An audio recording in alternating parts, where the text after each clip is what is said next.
Ich freue mich jetzt sehr, dass ich Professor Dr. Ashok Gangadin aus Haverford bei Philadelphia hier zum Einführungsvortrag begrüßen darf. I'm very pleased that I can introduce Professor Ashok Gangadin from Haverton near Philadelphia.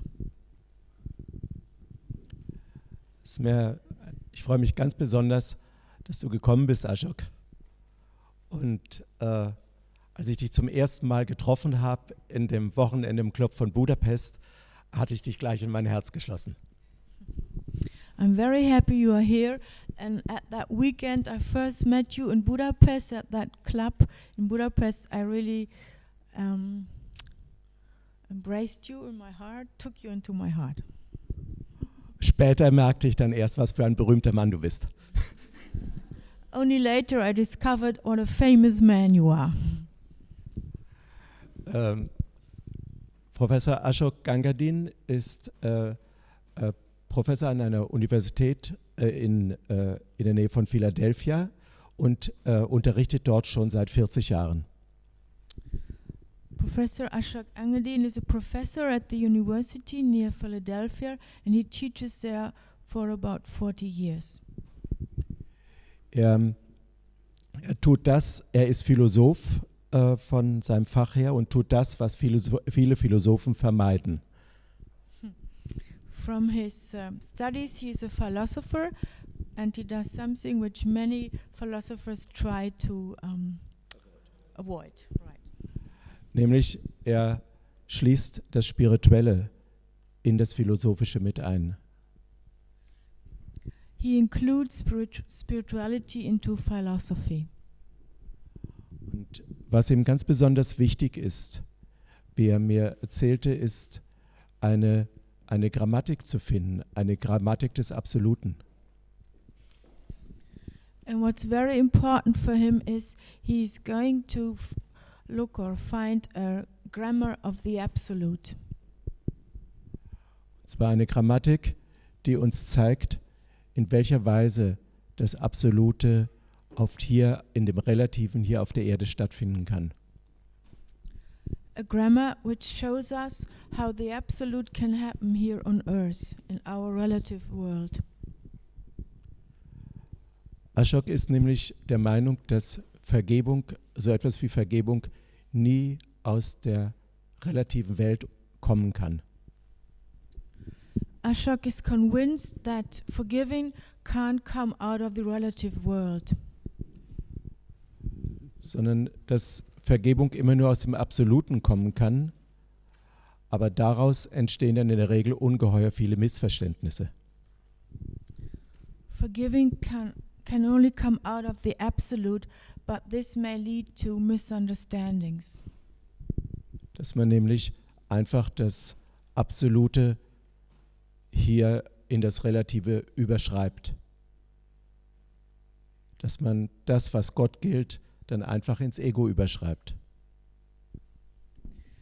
So that's what the laws for the absolute will be transferred into the relative. That means that you can't just download God's will to your ego will. In diesem Sinne möchte ich dich jetzt bitten, Ashok, deinen Vortrag zu beginnen. In this sense, I want to ask you please to start your lecture, your talk.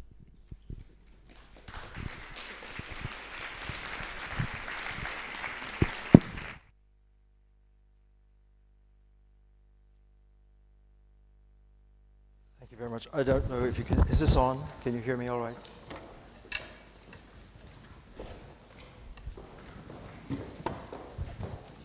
As you can see there, can you hear me?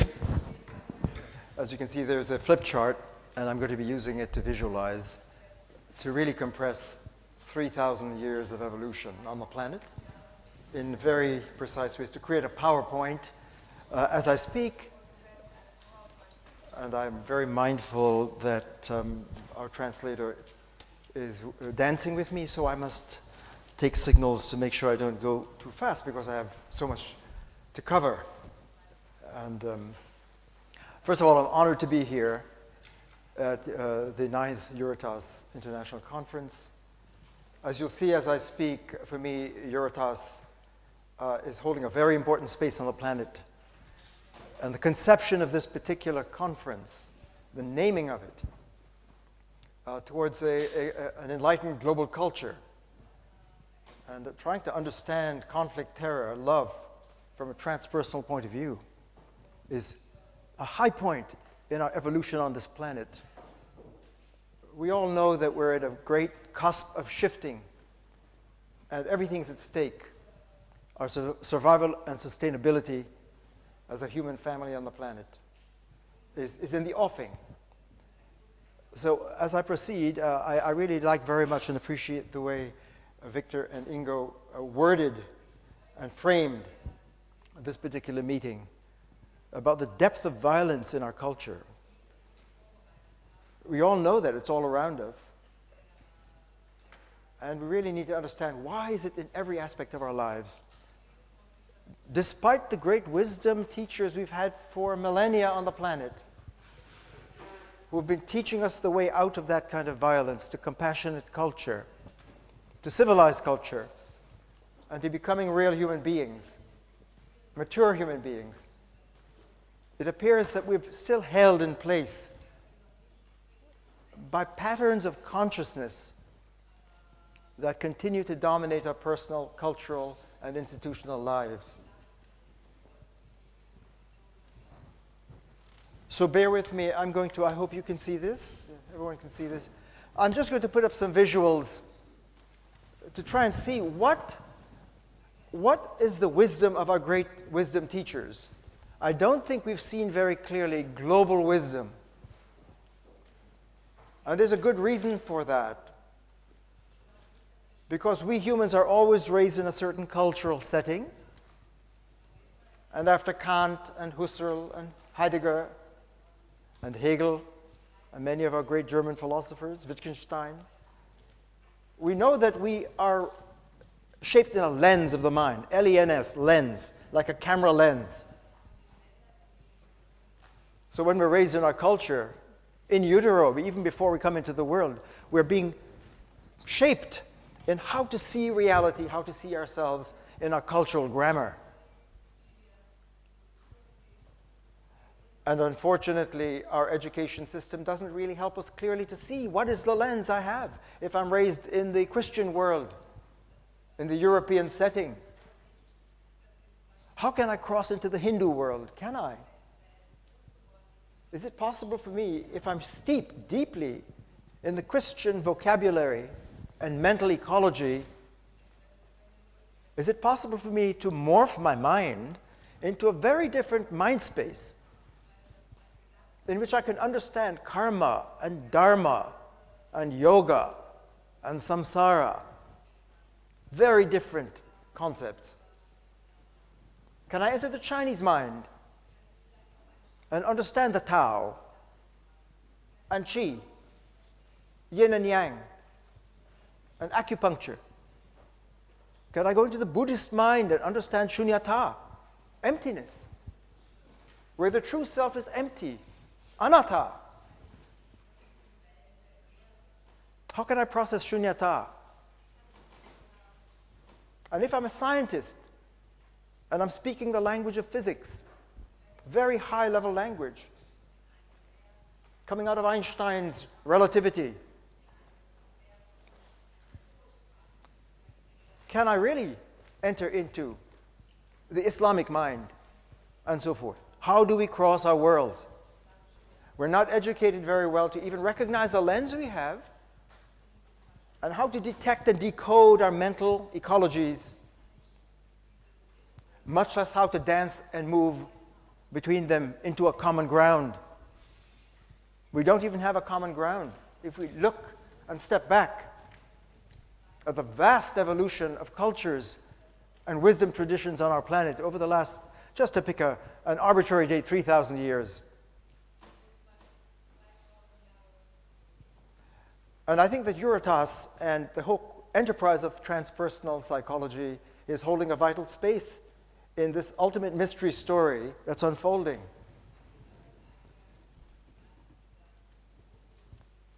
So I'm trying to pace myself here. So this is what I'm going to try to show and visualize with me. This is a meditation. I may be a professor, but I'm also a recovering logician, so that I'm not giving a lecture, but I'm attempting to do a meditation with you, please.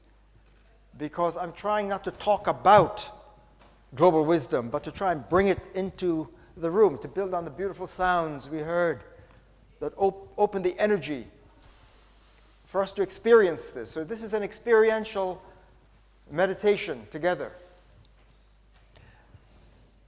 But if we step back from particular views, whether Christian or Chinese or Hindu or Buddhist or Lakota, indigenous, African, whatever the cultural lens is, and open up a global space, truly open it, we begin to see astounding patterns in our human evolution that we could not have seen if we stayed in a more local lens. So we find in the Chinese classical culture the Tao. I hope you can see that. Tao. Lao Tzu begins this great book. The Tao that is named is not the Tao. There appears to be a space, just mark it like a screen of our awareness, where I and all of our information, we process our world in this space. It's a mind operating system. It's a technology of mind. And really the ultimate technology is not just the technologies we produce, such as internet and electricity and jets and bombs and all of the vast technology. That's the result of a deeper technology, which is how we use our minds. And our great wisdom teachers, I'm going to be gesturing here and here to draw the contrast. Our great wisdom teachers have taught us that the ultimate technology is the technology of consciousness.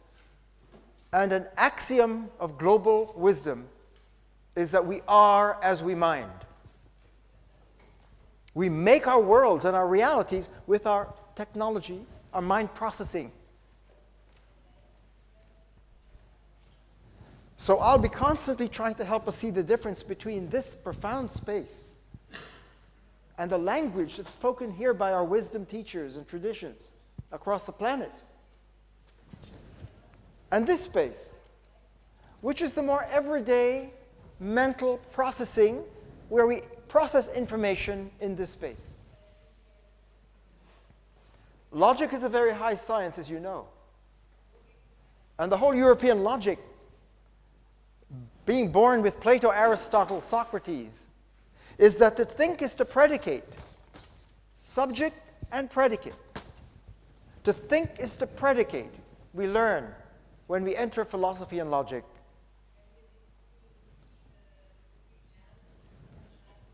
And the laws of thought are the laws of how do we put the information together to make sense and meaning. Socrates is a man. Socrates is Greek. Greeks are mortal. All of the information is processed, and we try to get the laws of thought. But we don't realize there's a deeper logic in this space. That Jesus is speaking, that Abraham is discovering, that Lao Tzu saw, that the yoga teachers and the Vedanta, Om, speaks, that Buddha discovered in his Great Awakening, that science is attempting to decode at the frontier of science at this point. These teachers who spoke this deep language were always interpreted by the only language we had, the language form that dominated our planets. And if we, as Ingo say, download this speech in our everyday level of thinking, it gets broken and distorted.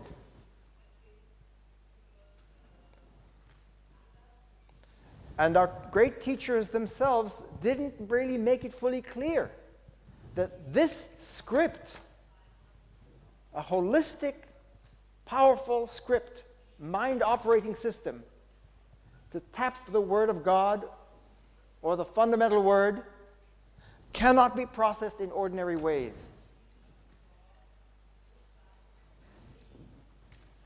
That's why Lao Tzu begins, the Tao that is named is not the Tao.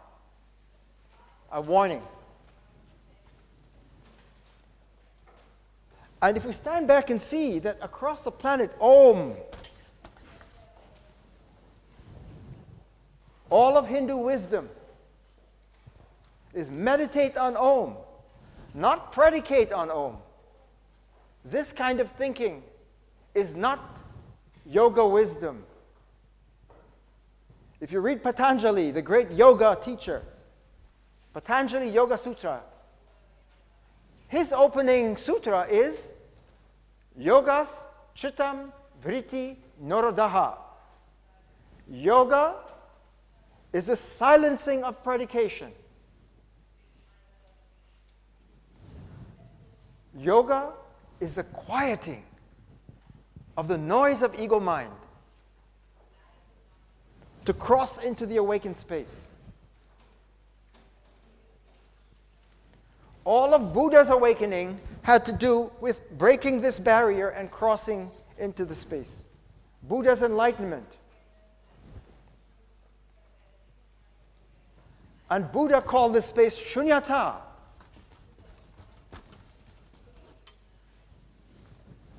Shunya in the Sanskrit is zero. And he said reality is shunyata, emptiness. This language cannot adequately work in shunyata. That's why he called it the no-self.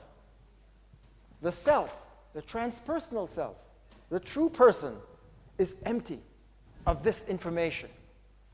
It is not a thing. Because the everyday self processes itself here. We make ourselves in this space of this technology. We make ourselves an object. How could we avoid it? If I came to you and say, tell me about yourself, you will say I am Ingo, I am German, I'm a psychotherapist, I was born such and such, I have children, I'm married, and all of the information that gives my ID. When we process ourselves here, we become an object with information, and that is my ID. That's who you are. And you cling to that for life because this is me. I am me. When you practice this way. And this gives birth to the ego self. And all of our great teachers knew that when we break out of this into this space of connection and become a true self, this mind operating system cannot apply. So everything turns upon making this transformation. And I would dare suggest, as I keep developing this, for the Judaic tradition of Yahweh, for the Christ, for Allah, all of these great traditions are seeking to name what is first and fundamental, the fundamental, infinite, presiding reality.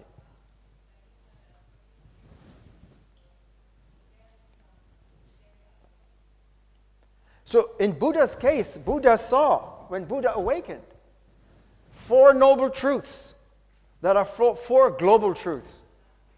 And you must know these.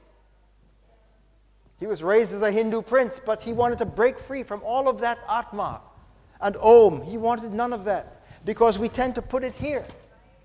We say, I am Brahman. This is Om.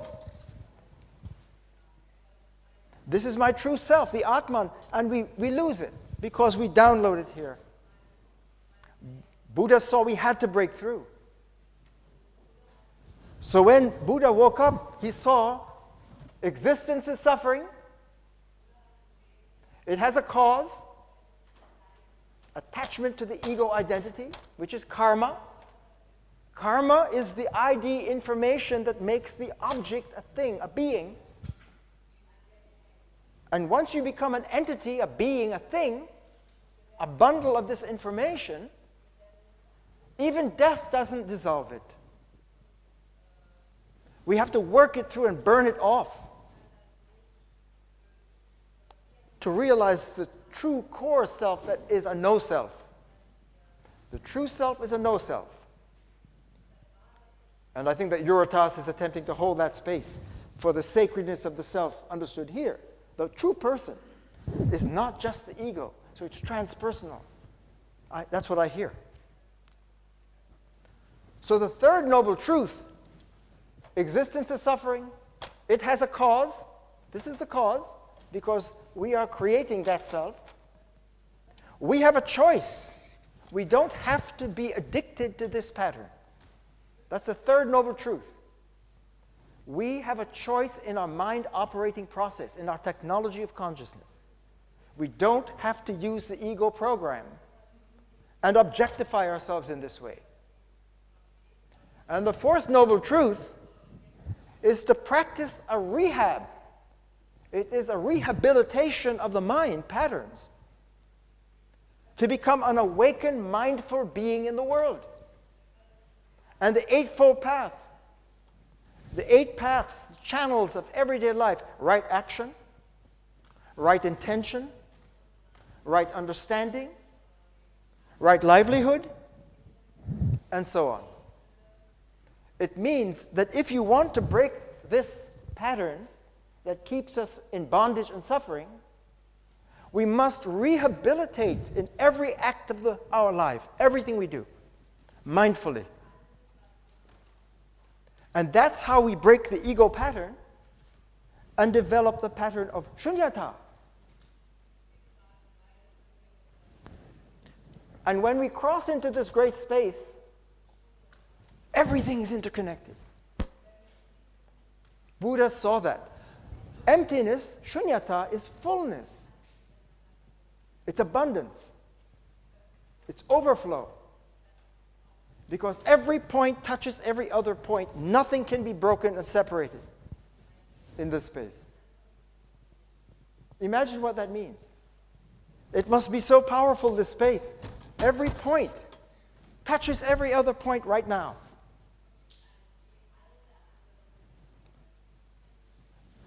Do we have a language capable of expressing that? This is what Buddha was attempting to open up the language of shunyata. He called it relativity, meaning relationality. Everything is relational. And the Buddhists speak of Indra's net. Reality is an infinite field, like Indra's net. Indra is a god.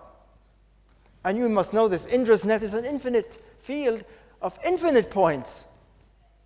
And yet each of them is a center, and each touches the other. And each of us is a center in that field. Imagine what that means. When you become a self, the great responsibility and power that comes with holding that sacred space of being a no-self, because that's where moral awakening and compassion comes. Because the self is always I and thou. It is always connected with the other. You can never cut it. You could never cut the I. This is artificial. This is separated. This is connected. So when you say, I am here, it's not the same as saying, I am here. And that's what compassion is. Compassion is not just an emotion that the ego has. Compassion is a higher way to be, where you experience your connectivity with each other, with the environment, with nature, with art, with sound. Everything is connected. Imagine what it means to enter this time. Time here. Every moment touches every other moment. Whereas time here is broken. Whatever we put here gets fragmented. Past is different from present, is different from future. I can be caught in my past and worried about my trauma and my suffering and my abuse. I can be obsessed with my future and my worries about getting into medical school and paying my mortgage. And speakers like the German Eckhart Tolle is speaking to the power of now. This now. If you could touch this now, where every moment touches, your whole past is with you now, and the whole future is right here now. So if you could see the coming fall, you could see the snow, you could see the spring right now. When this lens is open. The global mind. And you could see yourself in the other. And that's ethics. So compassion is when you become an awakened moral being. It's almost impossible to be a real moral being in this place.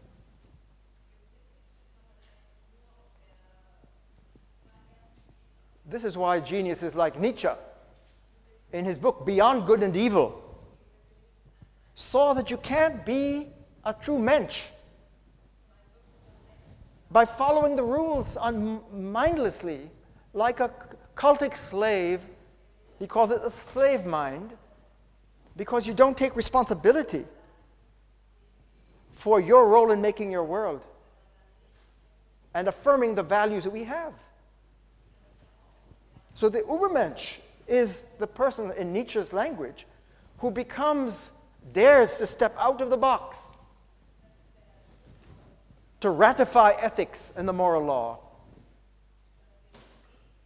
Our great Kant saw the problem as well. Kant saw that if we were only the ego psychology, then all the laws of nature will control and we will have no freedom. So Kant, in his genius, saw that the moral self is the noumena, the Ding an sich. The Ding an sich cannot be spoken and named. The everyday self that we can study as an object is not the moral self. So Kant saw phenomena, noumena. But for Kant, the Ding an sich was off limits to thinking and language. We had to be silent. And this is why you would get a remark such as Wittgenstein at the end of his Traktatus book, Woran man nicht sprechen kann, darüber muss man schweigen. That's the noumenon. You cannot speak. And yet it's our moral self. I'm giving you examples from history to show our greatest minds have been trying to get this language, but because we didn't have it yet, we fell back here. And it got lost. I'm deeply moved by Heidegger, whom I teach as well, Martin Heidegger from Freiburg. I hope to visit his hut. I know that there are problems in his past. But when he said in his Sein und Zeit that philosophers have been obsessed with being, Sein, but how about Dasein? And he switched the focus here. I need a language of Dasein. Dasein is prior to Sein. And coming from Husserl, that open existentialism and phenomenology. But it goes back to Descartes. Again, Descartes is almost tragic, René Descartes. Because he saw that everything that he believed could be wrong. In his Meditations on First Philosophy, that's the name of his book, Meditations on First Philosophy, he saw that all of his mathematics, all of his science, all of his religion could all be questioned. He was shocked. What if there's a demon deceiving him? Because he was separated from the information. The thinker was broken from the information. That's what egomentalism does. It separates the thinker from the information. And a demon of deception can always trick you to say, you think it's right, but it's wrong. So we didn't get Descartes. Descartes was saying, if I go here, I cannot trust it. I can doubt everything. So when he said, I am, he dropped his mind, he dropped his body, he dropped his entire story, his ID, and he was naked. He had no more information. He couldn't go back there because the demon rules. And he said, I am. Cogito ergo sum. What am I know not. But that I am is absolutely certain. Let me proceed cautiously not to confuse myself with something else that I'm not. But of course, the only language Descartes spoke was this one. And so we downloaded it right here, and we interpret him there, and we lost it. It was an opening for Europe where we might have gone more deeply.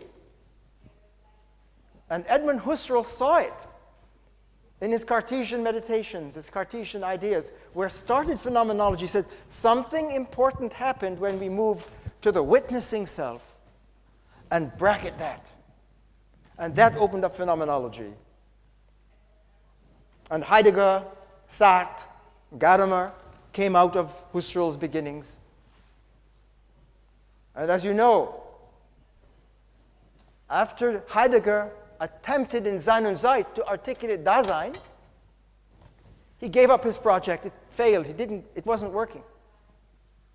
But in his mature career, he tried to open up another language, Gelassenheit, where everything regions, where language is a house of being.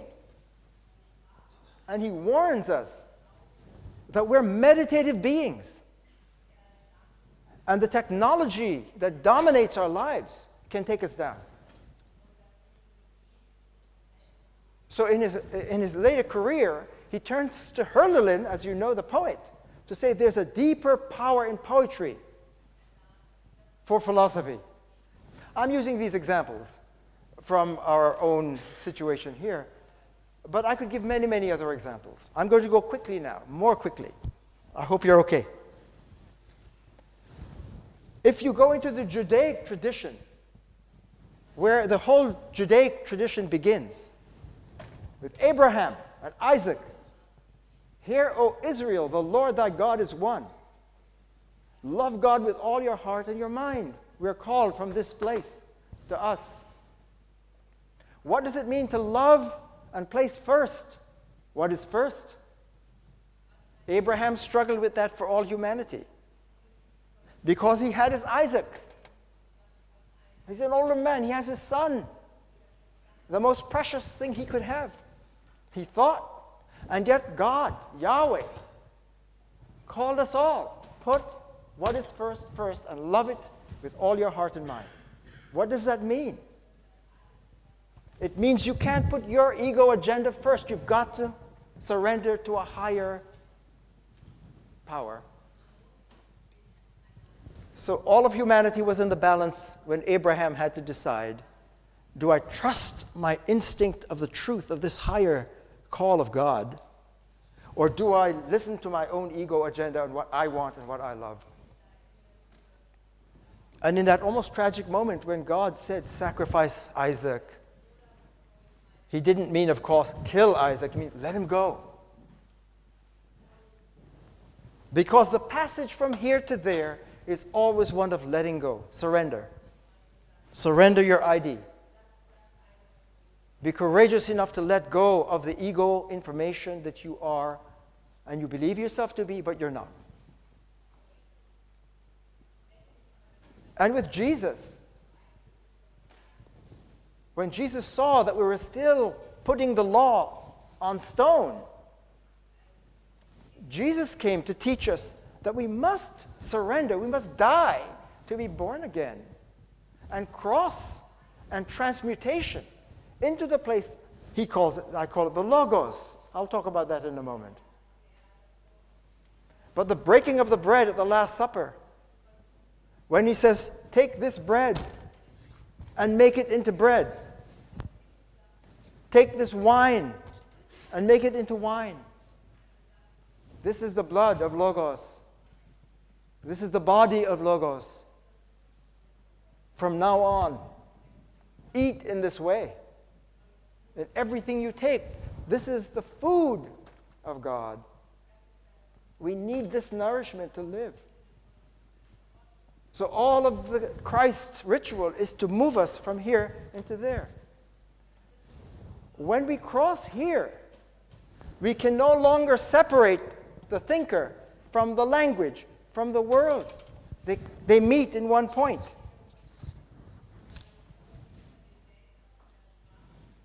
Imagine how powerful that point is. When Descartes said, I am, he was the very utterance I am. You can't separate the thinker from the thought, from the reality. They are one point.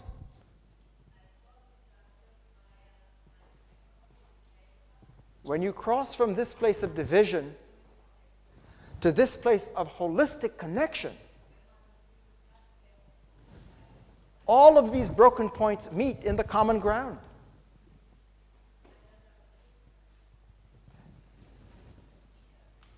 So as my work as a philosopher and logician unfolded over 4 decades, I went to India for the first time in 1971. I grew up in the West, family from India, born in Trinidad, lived in Jamaica, went to New York as a boy, educated in Western thinking, my doctorate at Brandeis University in logic and ontology. And I discovered a deep split in logic. That was my doctoral dissertation. I knew the modern logic of Frege, the great Begriffsschrift of Gottlieb Frege, and Russell and Wittgenstein. I knew that logic, modern logic, completely rejected the ancient, older logic of Aristotle. And I studied both of them. I studied the classical Aristotle logic that shaped all the way through Kant. Kant said that logic was completely developed by Aristotle in its final form. Hegel tried, of course, to change it, as you know. Hegel said that there's a more powerful logic of is and isn't that generated the dialectic of Geist. So a lot of attention is, can we find the right logic? So what I'd like to do to bring this together is to suggest that this space, with all of these different languages, Tao, Om, Brahman, Shunyata, Yahweh, Christ, Allah, energy, Great Spirit, Sophia, the feminine. All of these names for the first are different, but there is still a fundamental logic in this space that we have not yet seen clearly. And because of the differences of these different stories, and they really are different, because the Buddha's story is not the same as the Christ story. They're profoundly different. And they're not the same as Krishna in the Bhagavad Gita. You must know the Bhagavad Gita, the great Hindu text. Arjuna, the warrior, is on the battlefield. He's about to enter a war, a violent war. A fratricide, the own family is broken. And Krishna is the voice of Om. Krishna is his charioteer.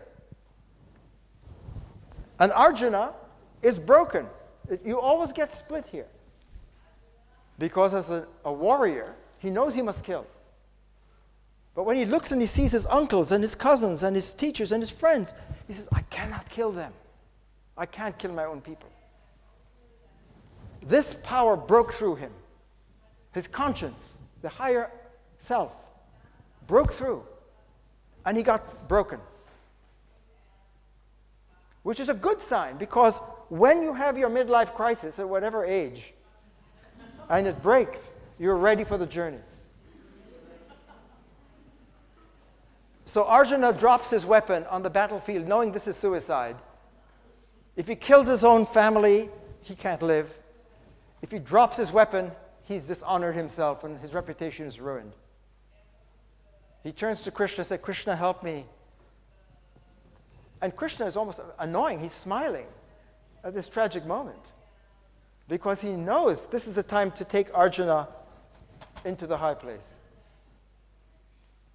The first lesson of Krishna is, Arjuna, don't you realize what ego thinking is? Check it out. Stage 1.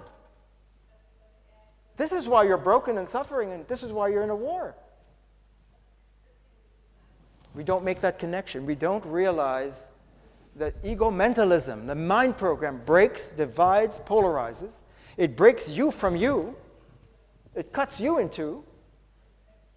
And it breaks the information down, so you're going to have enemies in war and fighting over the kingdom.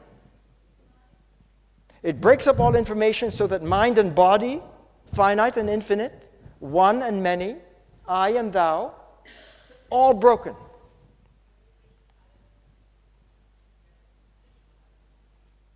So what I'd like to just bring together is to suggest that there is a fundamental technology here and a very different one here, and to make the outrageous claim that if you look across the planet at our personal lives, at our relationships, in our marriage, in our family, how we treat our children, how we deal with other people in a different religion, a different culture, or a different political party, or a different field of study. I'm in spirituality, you're in science. Different cultures. It's all broken and violent. And if we look at our behavioral problems in my life, my love life is not working, my spouse is an object, I love her, but I'm objectifying her. Love can't work here. Because love is not, you can't objectify the other person. You can't understand another culture if you're using your lens and processing. If I'm a Christian and I know that Jesus is the truth, and I'm listening to the Muslim or to the Buddhist or the Chinese, and I interpret them through my lens, that's not dialogue. That's monologue. That's egologue. This is the egosphere. This is the logosphere. So let's clean this up. This is messy. I'm going to do something outrageous. This is what we're going to do. When I present this to my students, and for 30 years I've been teaching the Bhagavad Gita, and since I only had this at the beginning, I would try to tell and interpret the text here. I would teach the Buddha text and try to explain it here. And I realized that was completely wrong, because the main point they're making is, do not stay here, wake up, become aware of what it means to use this process, and cross into the space of awakened consciousness, where you become a whole human being. They're all teaching that. My students, they would read Hermann Hesse, Siddhartha, for example. You know that book. They say, Professor Gangadine, I see this. I know I must get there. But how can I get there? What can I do to become enlightened? The more I try, the more I get stuck here. Because the more the ego tries, the more it gets pulled into the ego space. So we face a paradox. What's the trick about becoming an awakened being to cross into that? Then I point out to them, this picture is all wrong. Let's erase this picture. I use the word logos from the Greek to name the fundamental infinite force. Om, Tao, Yahweh, Allah, whatever you name it, the global logos.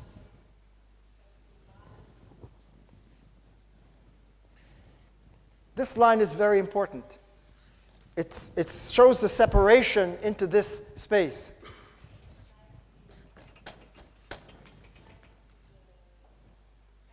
I began to see it was extremely important in helping students and other people to learn these two different dimensions, to mark them explicitly. So whenever you're in the ego space, mark it. Single brackets. Any word spoken from the ego mind, from the ego operating system, in this space, mark it, like quotation marks. And if you can speak this language or listen to the teachers, like Jesus and Buddha and Krishna and all of these teachers, mark it with double parentheses. This is more rigid. This is like a cut. But this is more flowing, like the infinite. So when you put a word here,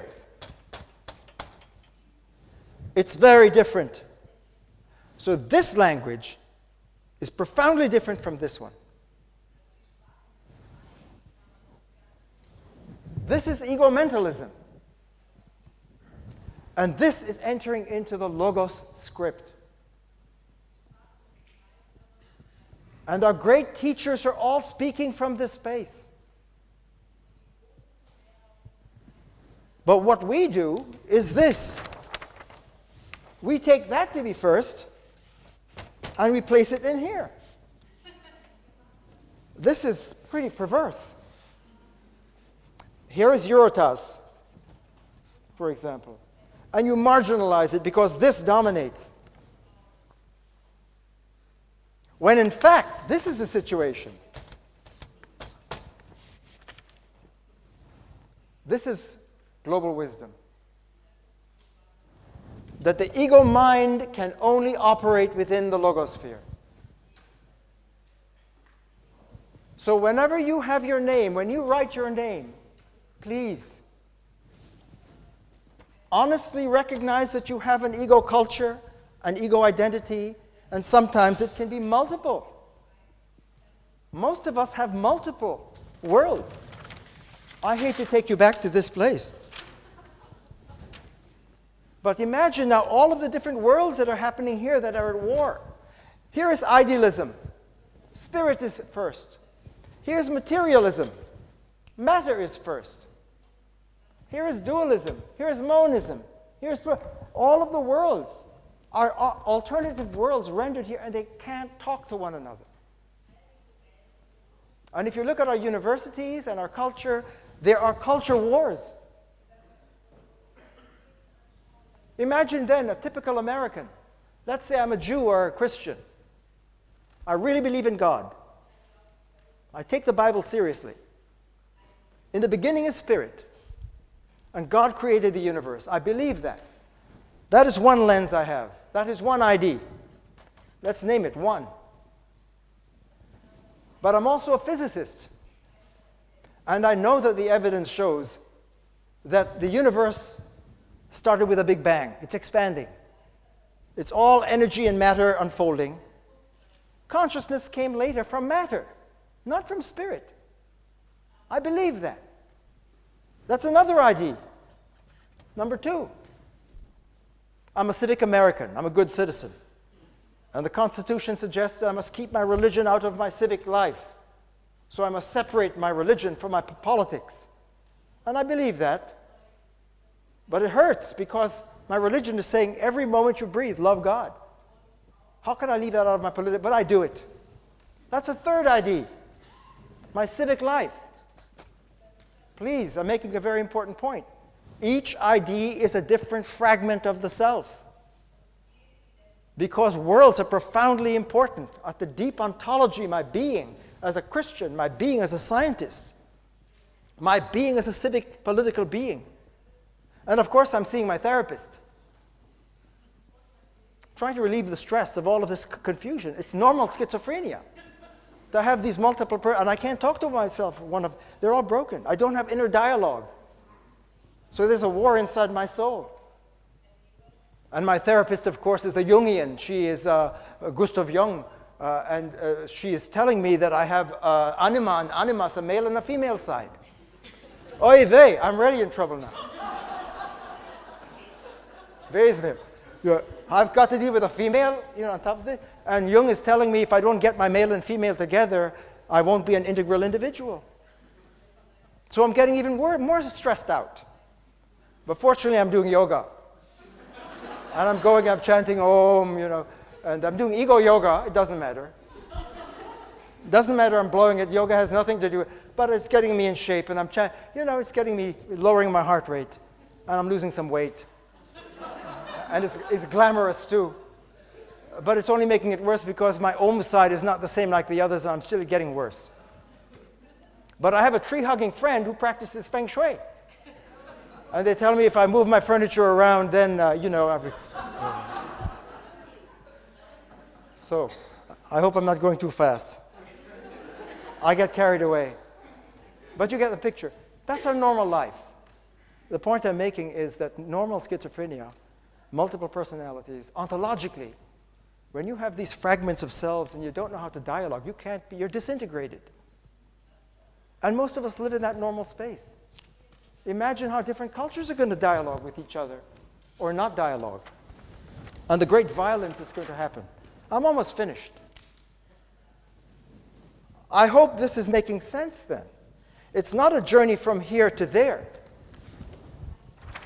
but it's here already. If this is the wrong picture, if it's wrong to download the script of Logos within, I hope you see what that means.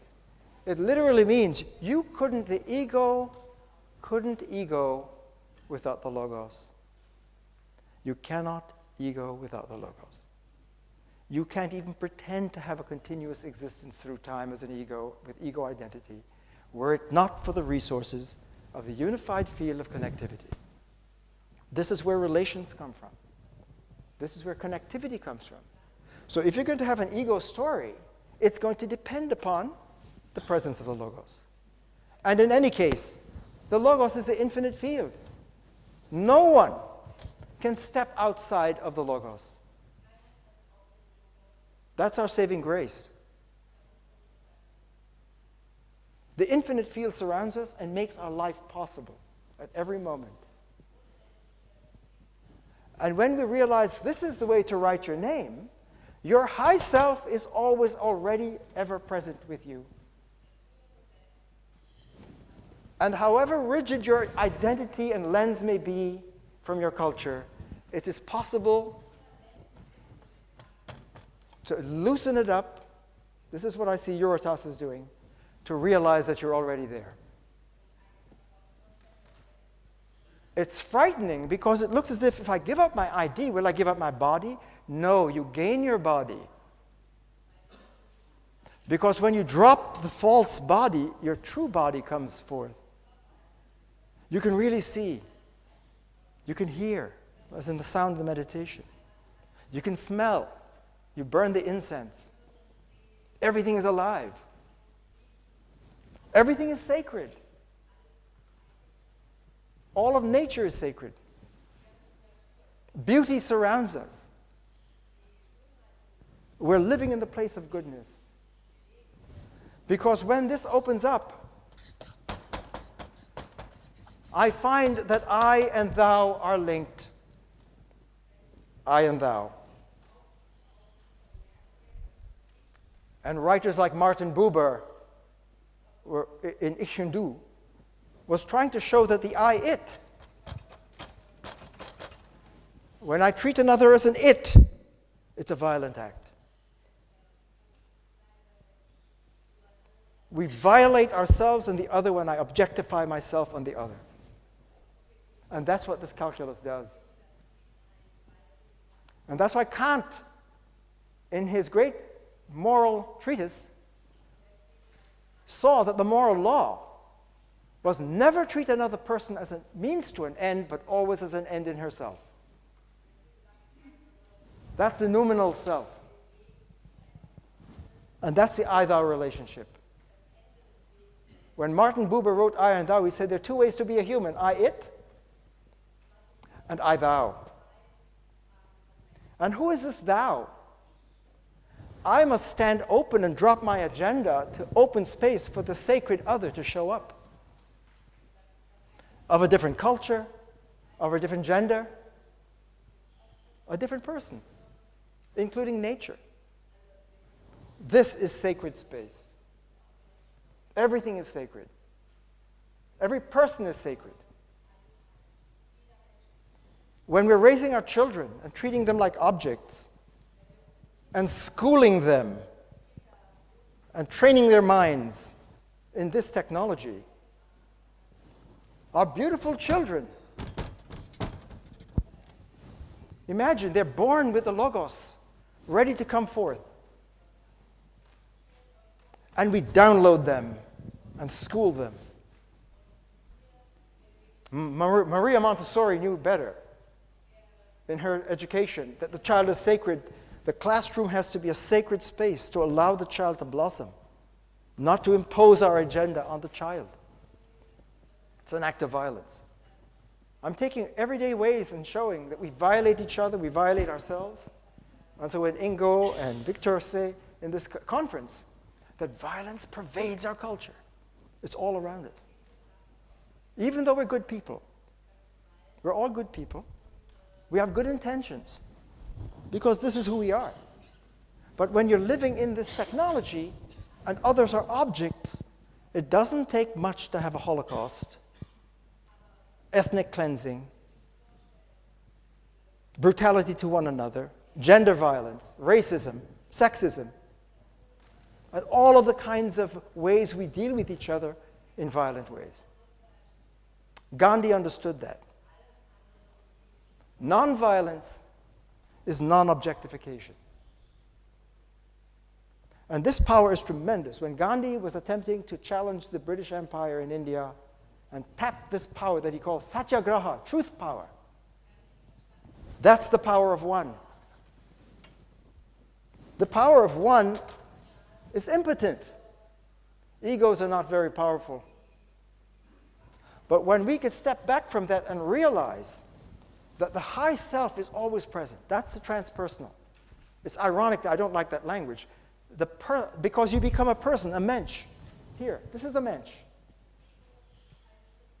So transpersonal means trans-ego. Hold the space for the self to be. And the whole psychology and science here is profoundly different than here. And Jung was onto it, Carl Gustav Jung, to the collective unconscious. Because if we are interconnected deeply in a shared field of psyche, then we can connect in all kinds of ways that we can't even speak about here. So we have to really relook at our culture. And each of us must ask, am I egoing? Because if you are, you're contributing to the chronic patterns of violence and objectification on the planet. We can't blame Bush. Each of us has to ask, am I egoing? Am I part of the problem? Or am I selfing? Am I following the moral law? Am I following deep science? I hope you see this. Because science here is limited. EgoMental science is limited by its lens. I had the Ptolemaic lens, I went to Copernicus. I had the Newton lens, Einstein shifted it. We're now saying, beyond Einstein, there are velocities faster than the speed of light. We can't understand black holes without blowing it away. There's a butterfly effect. Non-locality, all of that's coming from here.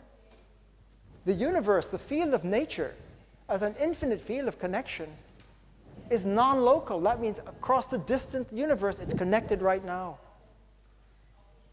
And causation, linear causation here, is not the same as causation here. Holistic causation means that every point is connected with every other point and influencing it. That's why the power of one is so magnificent, because you, each of us, holds a powerful space on the planet right now. And if we could step into our power and be who we are and come to wholeness, that's the power of one that Gandhi and King and Mandela and Jesus were talking about. It's pure science. That's why Jesus said, if you have faith the size of a mustard seed, you can move mountains. Not this faith. It's not a belief in content, but faith that heals us. When Jesus said, go, your faith has healed him. Faith is the knowledge of yourself. It's a knowledge, daring to believe, even though you have your ID, that your higher self is right with you. It's self-confidence. Fide is belief. Confide. Believing in yourself that you are there. That faith heals us and makes us whole. But if you buy this myth, and that's what you're living, then you're severed irreparably, and that's the sin line. In deep ontology, sin is severance from connection. And that's why Jesus says the wage of sin is death, and the gift of Logos is eternal life. Because if you enter into life, you break out of the body, the false body and the false mind, into mind-body. Every unit here connects. So all of those integral healers who want mind-body medicine are not seeking it here, where mind and body are dualized and separated, and we feel it in our lives. To mind-body, that is one concept, like space-time, the continuum. So this language is amazing. We're illiterate. Any word here connects with every other word within it. And Descartes was getting onto that. Because when he saw the I am, he meditated on that and saw the infinite God. The third meditation, he saw, that's the I thou. He saw that within the I already the thou is given. And the infinite thou is right here with me. So even more than I am, I thou. And from the I thou, he saw within the I that I am being. He saw that I am time. Sein und Zeit. I hope you saw that. When he says I am, I don't know what I am, but I am my thinking. Not this thinking, this thinking. But this thinking is being. My thinking is my being. I am as I mind. And in that being and thinking is time. And in time, of course, is space. And by the end of the fifth, sixth meditation, he's discovering body, nature, matter comes right out of mind. Because he was unraveling the continuum of knowledge. So as we gain literacy in this missing language, and we touch it all the time, that's what I tell my students. Since this is true, this is a very powerful influence.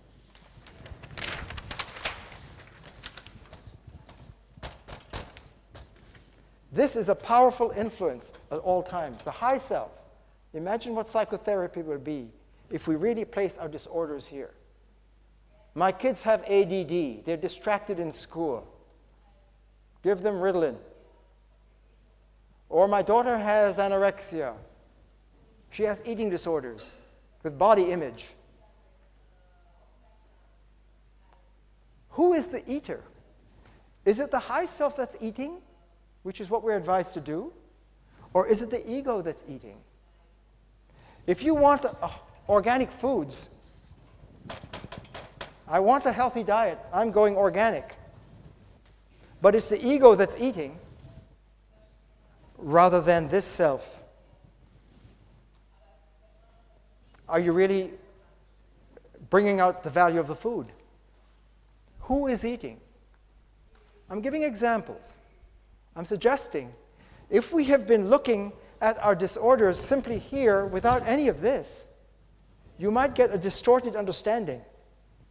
But if you start to look at this and say, check this out. We are connected.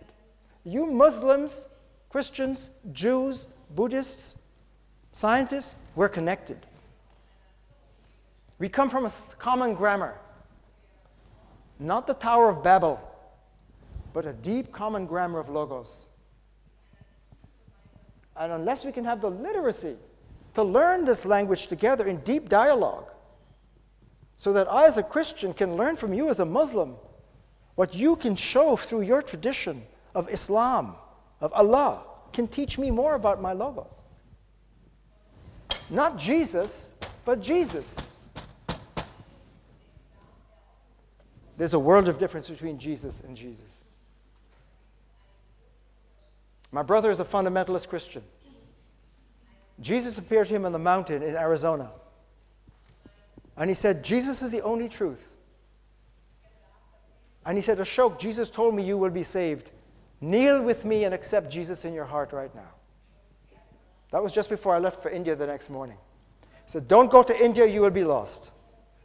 He was probably right. But I went to India because I felt that I didn't have the language yet. But I somehow knew that the infinite force has multiple authentic disclosures and revelations to humanity. And I think that's true. So when I listen to Buddha, if I'm a Christian and I can listen to Buddha, the Buddha and the Christ, that deep dialogue can augment me to know more about the power of Jesus, the Logos in the flesh. So Buddha and Jesus are different, but to understand how shunyata can help me to understand a deeper, my Jesus gets deeper and deeper. To go into deep dialogue is not to give up Jesus, but to gain Jesus. Not to give up Allah, but to gain Allah. Not to give up Yahweh or Moses and Abraham, but to gain them. Interreligious dialogue, real dialogue, doesn't diminish me, it augments me. When the scientist understands the way of nature, and I'm a Christian, I can learn, we can learn from each other. So what below is at war and violence? When you go in deep dialogue to a deeper source, to the common ground, as Victor would say, for example, and many of us say, there is common ground, global ground. And this is where global ethics is. So if we feel in Europe that the Chinese are violating the human rights of those, and they say, mind your own business, I don't want your European bunk here, right? There are fundamental global human rights. Every human being is sacred. This is where we get global ethics and global science. We're global citizens. So to sum this up, I'm suggesting that we will get a deeper understanding of the pathologies and the sources of our human dysfunctions if we understand how egomentalism fragments and breaks and divides and leads to 9/11s and the clash of civilizations and the breakdown of marriages and the failure of our relationships in love. Because love here, single bracket love, is not the same as love, unconditional love. If your lover in the I thou, in a deep dialogue dance, you and your lover are one and yet two. But if your lover is an object, if you get a Valentine's card, we have Valentines in America, and we have these cards we give to our lovers, and you go to the store and you buy one. You're the greatest thing that ever happened to me. Don't give that card. Right? If you say you're the greatest thing, you're already placing her here or him here. Not a thing. Right? So you get it, and I just want to congratulate the EUROTAS for daring to say towards an enlightened world culture, a transpersonal view of conflict, on conflict, terror, and love. That's the title of this conference. And forgiving and reconciliation on the planet. And Ingo asked, could we even imagine forgiving in the context of the Holocaust, or all of the many Holocausts? The Native Americans in America who have been violated in a kind of genocide by the whole American culture. Can there be forgiving and reconciliation there? Apartheid in South Africa, in Northern Ireland, in Palestine, Israelis in the Middle East. Can there be real forgiving? And the point is that as long as you're here, you cannot forgive truly. Forgiving begins with stepping into the open, surrendering those boundaries, and daring to have the courage to open up. And it's in this open space of unconditional love and compassion that we can have a sustainable global culture and civilization and bring the human family together.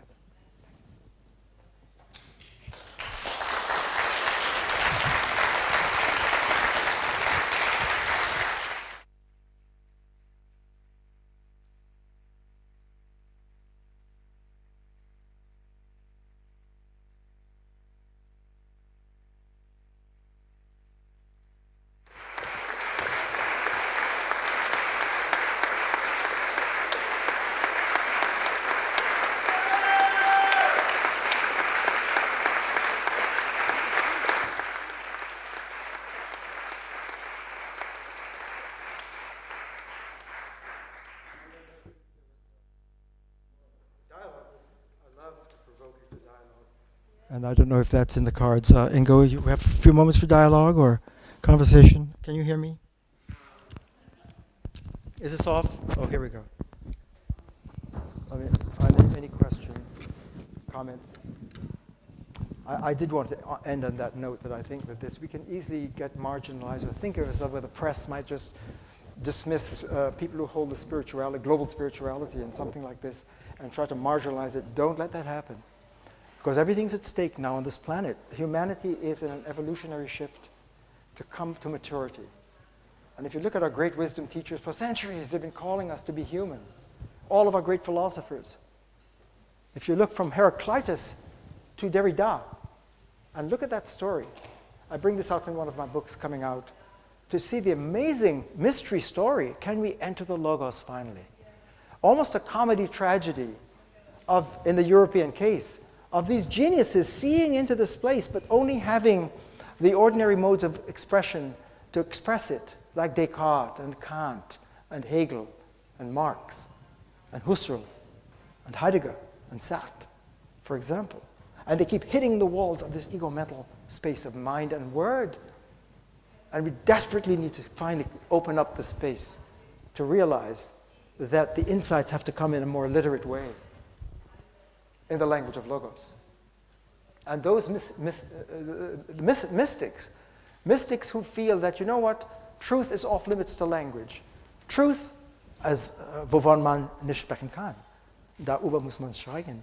That remark is giving up. That's what Wittgenstein was doing in the Tractatus. He says, you know, language is for describing the facts. But for the higher things, like ethics and so forth, we have no language, so be silent. But the Logos is the word. Om is the word. Tao is the word.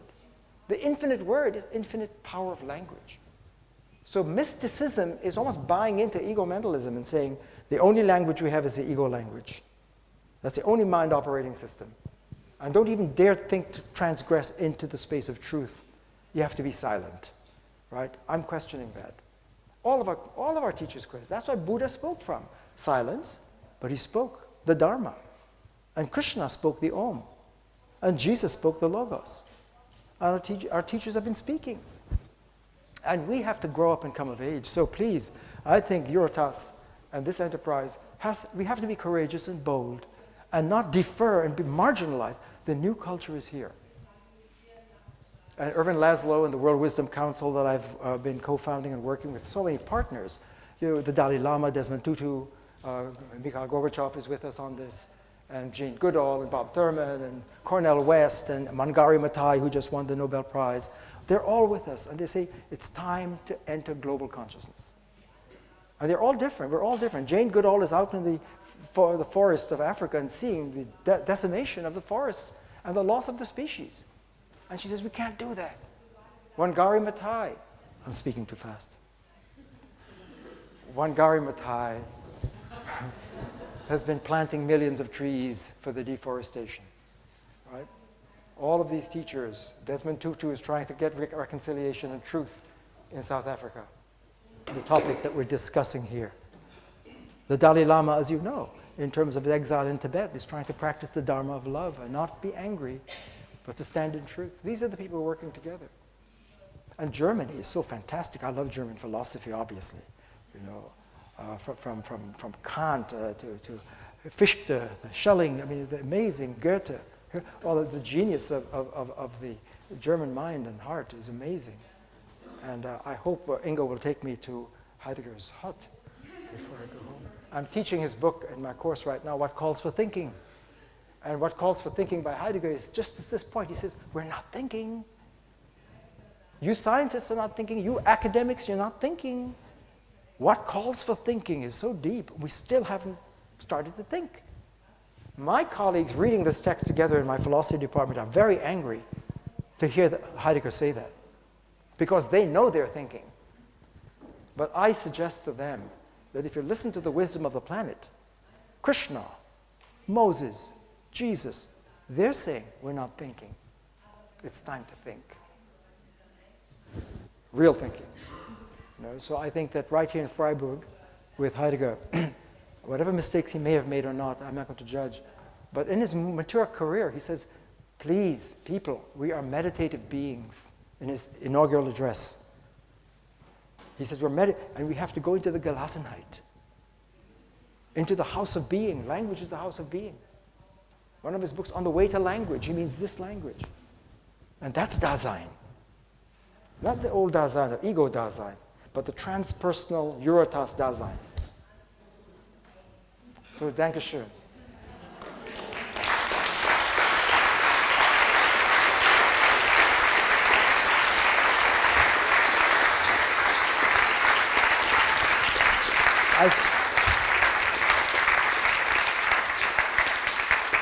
I still didn't hear from you. Would one person like to make a question, or did I provoke you? Yes. Say your name. Speak up. I'm Patrick. I would like you to talk a few words on the creative process in poetry. The creative process in poetry. I love it. I hope you don't mind. I don't want to keep you if anyone has to leave. But I teach a course called Metaphor and Meaning. A course. And obviously I teach all of the philosophers of language. And for me, metaphor, when you use a word, logicians say that if you break the rules, you get mistakes of thinking. So we know that 7, if I say 7 is blue, it's called a category mistake, right? 7 is not a physical thing. You can't use color words. 7 is blue. And of course, lovers will know, I got the blues. Love is blue, right? So when you follow the literal rules of everyday logic, metaphor breaks out of the box. Think of Christ. Christ is an ultimate metaphor.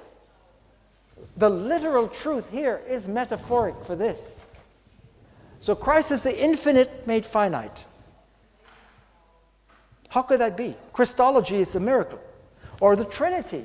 What is the Trinity? How can Father, Son, and Holy Spirit, 3 be 1? You can't get that logic here. The Trinity gets broken here. So this language, like the word time, is filled with metaphoric power. So poetry is taking literal language and transmuting it. So when William Blake says, in his moment, to find eternity in an hour and infinity in a grain of sand, poetry. Right? Our great poets take language and they know the deeper grammar. So poetry is sacred. That's why Heidegger turned to Hölderlin as a model philosophy language. This language is not rich enough for expressing the power of the infinite word where everything is connected. So if we can go into this logic, language is metaphoric in power. Every word, every sign is a cosign touching every other sign. Here it's broken. These are broken words. So poets somehow know the language of love. You and I are one, and yet we're two. Strange things. The koan, the Zen koan, right? All of these aphorisms of the great wisdom teachings, they're poetics. So yes, poetry is sacred because it knows how to get out of the box and put words and stretch our minds through the power of the beauty of the words into the awakened space. I hope that helps. Yes? Please. Do you think the communication between the personal and the transpersonal, the lower level, the upper level, is not only an arrow? Probably, and this is my question, probably the communication is an spiral. Yes. Do you think it is and spiral in order that create a situation that where the lower level is, the upper level must be. I repeat it. The lower level is Yes. where the upper level must be. And spiral, the communication Yeah. between the upper level and the lower level. Yeah. It's a spiral between Yeah. these two. It's coming in this way, okay? Right. Communicating both planes, Yeah. both sides, in Yeah. order that Yes. where the lower level is, the upper level must be. Yes. Well said. And that has been seen in Zen philosophy. It's been seen by Nagarjuna, the great Buddhist dialectician. Because in the old picture where you have separation between samsara and nirvana, this line between samsara and nirvana, and everyone wants to go in that arrow there, you realize when you, once you cross into this space, that samsara and nirvana are in the same place. Or when Wittgenstein said in his more mature work in the Investigations, everyday language is perfect as it is. We weren't understanding the depth of ordinary language. So that the Zen master would say there are 3 stages you have to go through. I hope I'm not wasting paper here. The first one is, this is mountain. This is mountain. Mountain is not mountain. Postmodern deconstruction. There's more to mountain than meets the eye. Poetry. And then the third stage is, voila. This is mountain. So you take the same word, your point, the spiral, and you transmute it into its full power. But it's the same word. So there is it's not just a one-way arrow. It's an interplay. So how do I move from I to I? Well, the dialogue with myself. So this transpersonal psychology, right? We all know we have to have a healthy ego. If our ego is shattered, and many of us are having trouble, we're flaky, right? We're not even qualified yet to get on the journey of spiritual awakening. So we almost have psychologically in therapy, we want to strengthen the ego enough to enter into the daring, bold adventure. And so it is a give and, you're right. So we should see it more as a give and take dialogue. Yeah. Religion, meditation, sutra, I think it's the same meaning, no? Because Yeah. it's very close. Yeah. We try to join, okay, to sow, because sutra means sowing. It does. Sutra. Sowing these 2 levels, no? Yes. In order to create, no? Probably the power, I say, That's the right. power of the upper level. That's Or right, the- and this is a great point, because it took the Buddhist tradition centuries to come to that, because the first stage of seeing the Buddha as this yogi on the mountain who is giving truth, and you're enlightened by yourself. And then the Buddhist logic realized, wait a minute, that can't be right, because if everything is interconnected, then the Buddha is always touching the suffering. There is no Buddha apart, that's the Bodhisattva. The loving Buddha who is always tied. So as long as there's suffering in the world, the Buddha is tied to that suffering. There is no enlightenment by yourself. Jesus understood that. And he saw that, he said to his disciples, when I was in prison, you visited me. When I was hungry, you fed me. And the disciples are still saying, when did we do this, Lord? When you tended to the least of mine, you tended to me. As a principle. So that you can't cut the link between samsara and nirvana. And that's why Nagarjuna said in his highest moment, and it was a bombshell for spiritual teaching, there is not the slightest difference between samsara and nirvana. Nirvana isn't over there. It's right here. So let's wake up right here. And that's our work on the planet right now, to wake up in this sacred ground of planet right here in Freiburg. So we are here in the samsara, in the way to achieve nirvana. Yes, Okay? yes, yes. So that's a very important point. I'm just acknowledging it. Yes?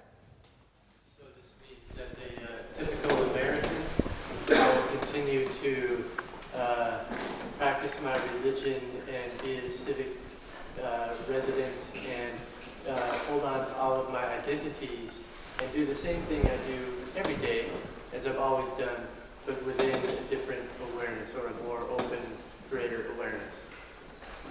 That's right, and I want to be very careful. You said do the same things I've been doing all along, but now with a new awareness. And that's, since we are as we mind, right?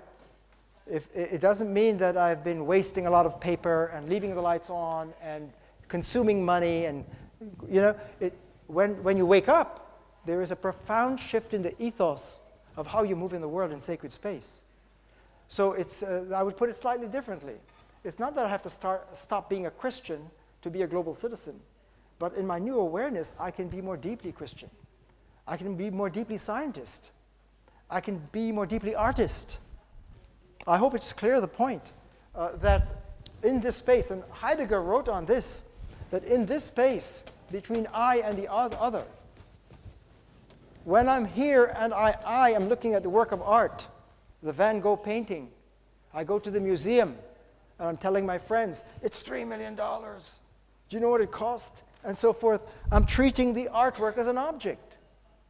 And Heidegger, when he wrote on the work of art, he was beginning to see, imagine encountering a work of art as a sacred object. It's not an object, but an other. I see the Van Gogh painting, and I see the shoes of the farmer.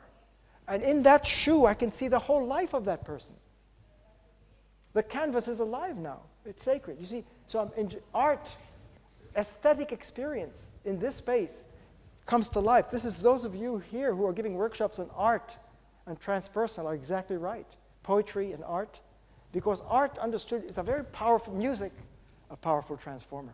If you could listen to the sound of Om, it will take you into that space. And this is where science happens now. The point I was making is that as long as we're just changing our lens from Newton to Einstein, and we're still locked here, we're doing EgoMental science. What would it take to be a scientist here? We know the great breakthrough of science is the capacity to dance and revise conservatively in light of the evidence of nature. But if we're locked in our lens with our particular theoretical framework Kant showed, we're not going to see the object as it really is. Whatever it is, cancer is caused by smoking, ADD, whatever it is we're looking at. Our lens is affecting what we see and the feedback. If we can open up to the evidence, I want to see my child as she is. I want to see my lover as she is. I want to see nature as it really is. Husserl was saying we've got to open up an epoche, the lens, to be a witness to the evidence. And that's where deep knowledge is. This is the place of double bracket knowledge and science. Science is not the same as science. The point I was making is all of our life has been dominated by this EgoMental technology, and it's as if this is a new Microsoft for the mind. This operating system isn't powerful enough to handle nature and the evidence. So that in EUROTAS, as we say, we know that the person is not just an object. That's a transpersonal self. We want to do psychotherapy to heal her. I presented this to psychotherapists last year in Chicago.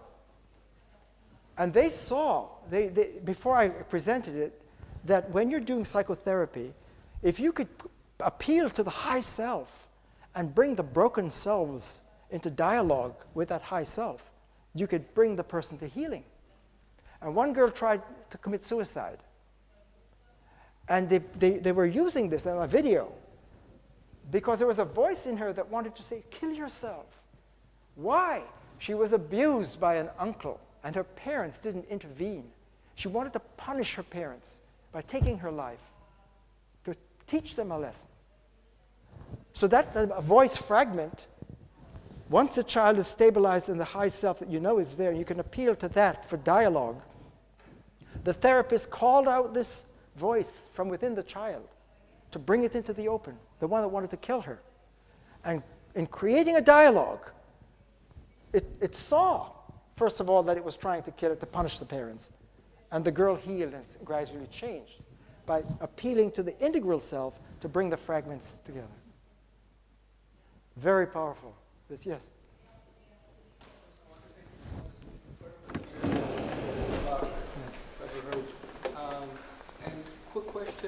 think you need to have stability and integration at the lower levels before jumping up and down? Or, for example, in clinical psychology, some very fragmented patients come in. So there needs to be a certain stability before touching some of the higher. That's a great question, and I think, did you hear it? Does there need to be stability in the everyday self before you can qualify to go? Point one, we know all of our great teachers realized that you can't just blasé go into the light and open and dilate the third eye and the awakened mind. It's not life-threatening because it's life-giving, but you have to be prepared. You have to get the infrastructure. We know that people get Kundalini shock. If you open up too suddenly and you don't have the wherewithal to handle it, it can take you down. We need shock therapy for people.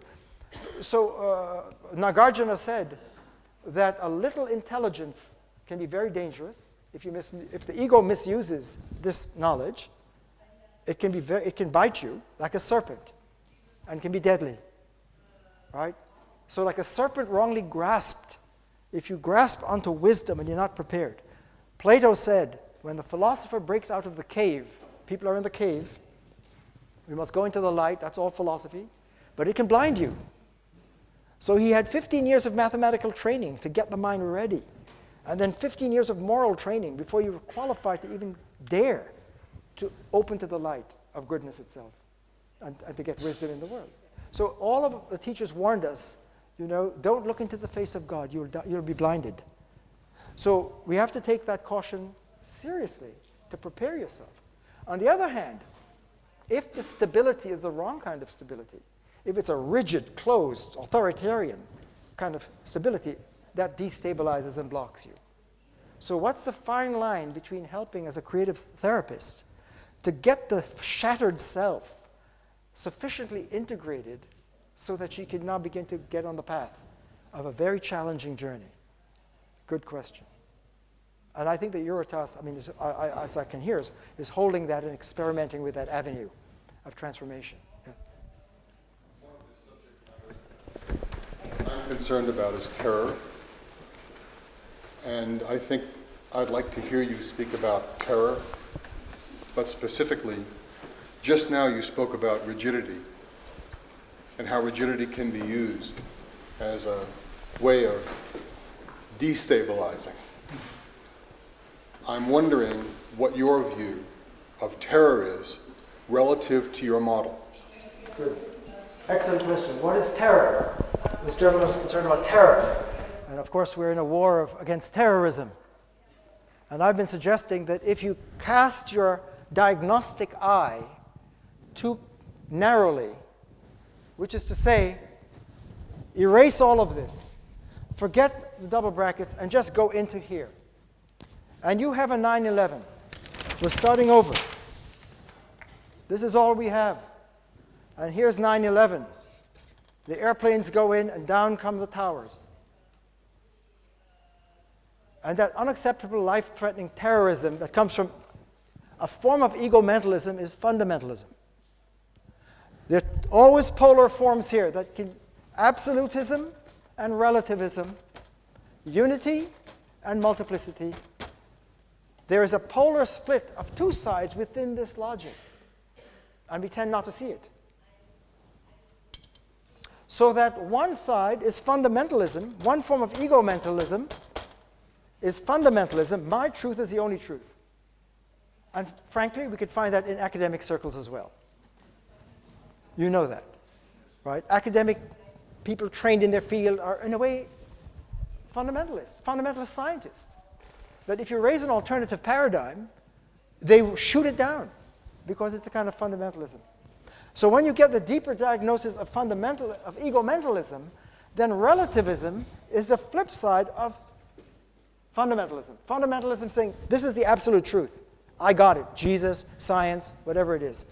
Relativism saying, there are many truths. It's all relative to whatever. There are multiple absolute, not just one absolute, many.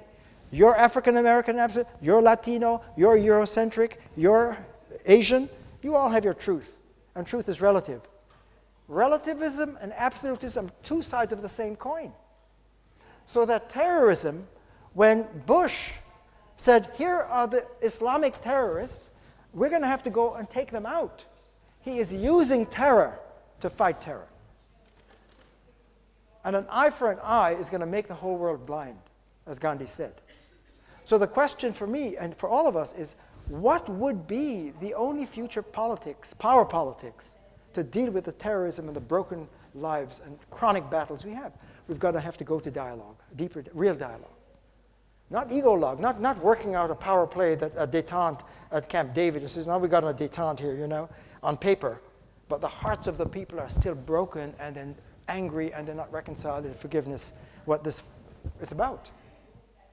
What would it take to make real peace in the Middle East? What would it take to cleanse the soul of Germany or America, right? So when Martin Luther King said, I have a dream, he got to the mountaintop and he said, I may not get there with you, but there's an America coming where white man and black man, Gentile and Jew would be together like brothers, right? And he got shot. He didn't mean the single bracket America that's caught here. That America is over. That's a broken America. Why? Because there's a war between unity and multiplicity. If it's a multicultural society, then it's relative to your truths. The civic space is broken. It has no unity, no common ground. And if democracy is we the people have the power, and there's no we, but just a bunch of scattered factions counting ballots in power plays, democracy is gone. The civic space is a sacred space for democracy where there can be unity in diversity. That requires a higher logic. On the American penny, it says, e pluribus unum. Out of the many, one. So the unity, double bracket unity, is not the same as single bracket unity. And I hope you see there's been a war from the time of Heraclitus to Derrida. There's been a pendulum spiral, and it doesn't spiral very well, between, remember Heraclitus said before Socrates, there's only becoming, all is in flux, everything is changing, there is no being, no unity, just difference. Parmenides said there's only being. Being is eternal, there is no becoming, that's an illusion. That's Socrates came in the scene and says, wait a minute, there is truth, that's how do we figure it out? Is it being or becoming? We haven't answered that yet. So we've moved now, where are we living now? Postmodernism. What is that? The rejection of modernism. What is modernism? It's the view, like the founding of America, we hold these truths to be self-evident, that all persons are created equal and endowed by the Creator by inalienable rights. That's modernism coming from the European Enlightenment of Locke and Descartes. That's over. Give up on unity, there is no fundamental truth. What do we have? Postmodern deconstruction, diversity, pluralism, difference, différence, according to Derrida. We only have différence. So difference rules over unity. If it's only difference, what are you going to get? Moral nihilism. Why? Because there's no fundamental unifying law. The culture is in trouble. So how do you fight terrorism? This is the question of our conference. If terrorism comes deeply from EgoMental life, one way or the other, then the way to get out of terrorism is to go into compassion. And that requires a deep faith and courage to do dialogue, real dialogue. That's why I call that deep dialogue, not monologue, right, and power plays, but touching. So you're pro-choice, I'm pro-life. I believe that abortion is murder. I can't get away from that. You believe that choice is an ultimate human right and freedom. You can't mess with freedom. How do we deal with that? Do I set off bombs? Terrorism? Or do we find a way to say, maybe if we go deeper, we'll see that the right of the choice of the fetus is a choice also. So life is choice and choice is life. Let's shake hands and find another way. When you go to common ground, what seems split and broken lower, like is it Big Bang or is it Genesis? And you go into the deep space of the infinite word, let there be light, and you realize that is the Big Bang. So Genesis and Big Bang can meet in the common ground. We don't have to kill each other. Is it Jesus or is it Buddha? Go into the... So that's really what it seems to me our challenge. Can we have the courage to go dialogue into the deep common ground? Is there common ground? Or are we just broken into pieces on the planet? Our future is turning on this point. Yes? Oh, is your hand up? No. Thank you so much. Great questions. I wish you had more time. You're here very late.